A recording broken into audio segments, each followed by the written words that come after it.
stirring up. And that the first person in the pool would kind of, if you will, absorb the God thing going on with the stirring of the water, the Spirit going in there and stirring the water, and would be healed. So it has this collection of all these people around there, wanting to get healed. And they're just hanging out by the pool, the people who need healing.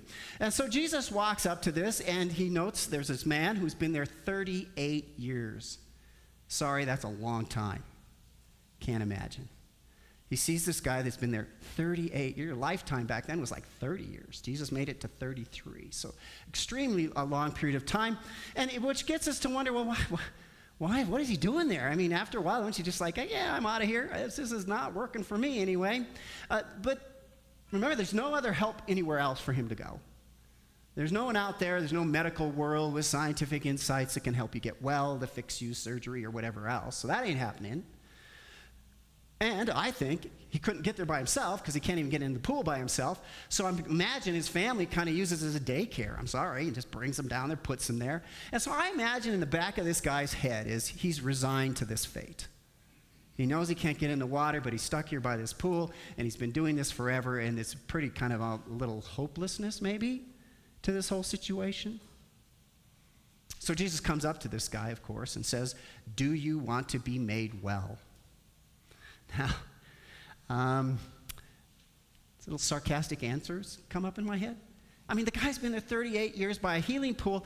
What am I doing here for not wanting me, maybe, that sort of thing. But I think Jesus' response is to try to engage him. It's maybe a little bit more of what we call a rhetorical question, which means it's more of a statement than an actual question.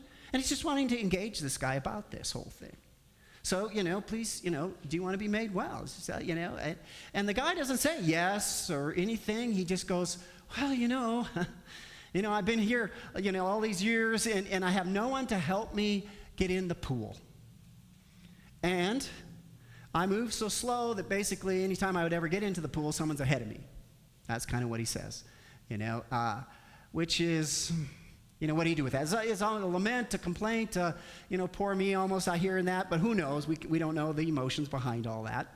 But there he is giving Jesus this answer, and he has to live with it. He doesn't know Jesus. He doesn't know to ask him for help. He has no idea who Jesus is. He doesn't know to ask him for help or that he would do anything for him. So he's thinking, well, the pool's the place, right?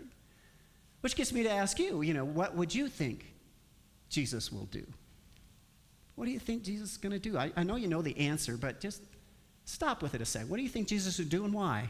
So let's go back again. I'm going to kind of play with John's telling of this story and think of what is Jesus doing and saying he's going to do. Well, right away in the prologue, we read that Jesus came to bring life. He was big on bringing life. Okay, what does that all mean? Bringing life. Chapter 2, he ends up at this wedding in Cana, and he turns all this water into wine, and wine was a celebration of life at a wedding. So he helped these people celebrate God's blessing of wine at a wedding. It's a life-giving kind of thing, isn't it? Of course, chapter 3, he's telling Nicodemus about eternal life. And in chapter 4, he wants this woman to get a drink of life-giving water. So if I had to say, well, what would we expect Jesus to do in chapter 5? I'd say, bring life. That he loves people in such a way, he wants them to find this life. Life. It's a gracious gift that he is channeling from God. It has God in him, or however that works, and he's bringing life into the world. And of course, he turns to this guy, and he says, stand up, take your mat, and walk. He commands him. Now, in our Lutheran world, we think, there's law and there's gospel, and laws are often commands of things we should do. And so we don't often associate commands with life-giving things. We go, there's something else I need to do for God, or that sort of thing.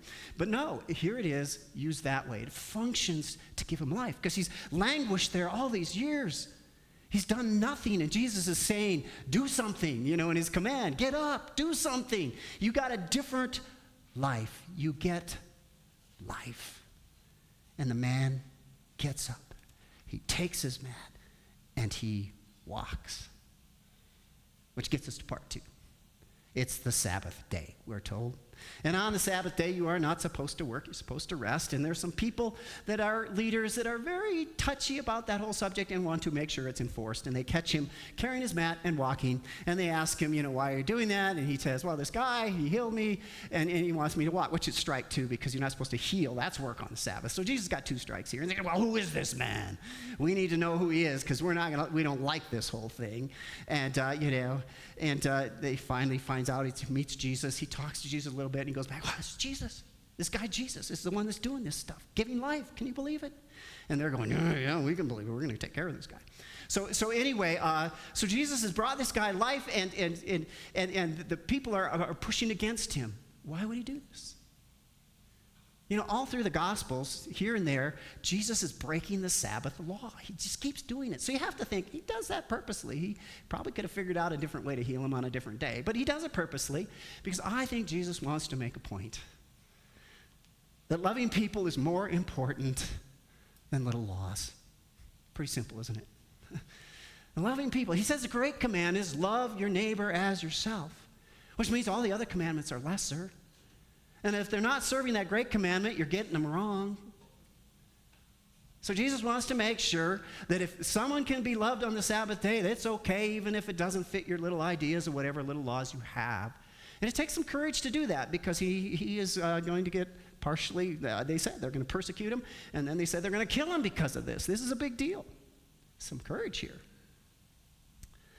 So here we have Jesus doing all these things on the Sabbath day, living out the love of God for people, not worried about all the little rules or what society thinks. Let's bring it to us today. Ascension today. Did you know that we have been people who supported homeless people getting back onto their feet for, back to about 1990s, 30-some years, 35 years. We've led that. We started it in the beginning with a group called Family Promise. They oversee it. It's not just randomly doing this. They vet people. They give them case management so they learn skills or get jobs or, just so they can find their way back in housing. So we want our help for homeless people has always been to be a life-giving thing for them, to get them back on their feet, to stand up and walk, if you will. We've been doing that for a long time. And we do it, they live in our lower level. They've been doing that on and off 2 weeks, maybe twice a year or something like that, and they rotate between churches. And again, it's a great program. We've had great success with that, and those folks, appreciate it, trust me. So anyway, that program has shifted this last year. They moved it out of our moving from church to church to they got a house downtown that can host all these families at one time. They don't have to move around. They can get all their services right there. And so we're not hosting anymore just from this last year. But then something else has happened. The city changed. The city said, hold it. We're going to make a law that says you cannot sleep in your car on the streets and if you break that law, you get a ticket, which means you have to go to court. And if you don't make it to court, you're going to have a warrant. And if you don't show up for the warrant, you're going to get arrested, you're going to put in jail, which means you're going to lose your car. Between homeless with a car and homeless without a car is a good idea, just saying. And so they'll lose their car, and if they're families who we're serving, guess what happens? They're going to lose their kids. I'm telling you. They're in jail, they're not going to have their kids. They're going in foster care. So what we as Ascension did, and when we heard all this, we were down there arguing against them doing this, but there's a lot of people in our city who just want them gone. That's their vote. They want them gone. So there's a lot of pressure on the council of our city when we were talking to them to just make this to show they're doing something about this terrible problem in the city.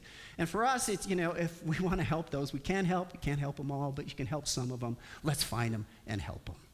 So anyway, we're down there, we're doing all this sort of thing, and we work with Family Promise again and say, how about if we let them safely park somewhere, like our church parking lot? Wouldn't that be a great idea? Let them safely park, and again, there's a lot of logistics for this. You got insurance, you got regulations, you got, to vet them just like Family Promise is doing. You need them case management, because this isn't just to do anything, this is to help them get back on their feet, to stand up and walk again. And so I'll tell you, A lot of credit goes to Pastor Daniel. He's not here today, but I'm giving him credit to pushing this through, to working with Tim Close at Jan, to going to other churches, to inviting people here, to hosting the meals here, to get other churches involved, to get enough momentum to all this happen, to get through all the hurdles to have this happen. Scott back there has helped a lot with this too. And so we are hoping within the next weeks or maybe months, this thing finally hits the finish line. And you know what we said? We'll go first. We go first. We're going to be the ones that say, try it here. We'll give it a shot. We don't know. I'm sure there's going to be something happen we're not ready for, but we got a lot of things in place, so it's safe for the neighbors, safe for us, safe for everybody. And these people are actually people wanting to get back on their feet, to stand up and walk. We'll go first. So we're hoping that happens, and there's just, like I said, there's some pushback. Some people don't want to see it happen. People want to shut it down. So we're out there. There was a man I really looked to, leading Christian, Catholic priest, no less, but he's a great author and speaker, and he once said, I quit praying that people might love. Kind of a shocking thing to say, he said. He said, because all the people come to me, they have love. I think it's true in here. You guys come in here with a lot of love. I believe that wholeheartedly. You come in here with a lot of love. They don't need love, he says. They need wisdom first. They need wisdom because they have all this love. They just don't even know what to do with it. They don't know how to go out and show it to people in the street. They don't get it. And I would add one more thing. They need courage. They need some courage to do the right thing, even when it's difficult to handle the various pieces of it. They need some courage to stand up. And so I hope we, as a congregation who have come to see Jesus, take that next big step. And that is follow the guy. Be the love of God in a life-giving way. For those who are languishing, those who don't even see a future, and give them life as we can. That's the stuff of Jesus. Amen.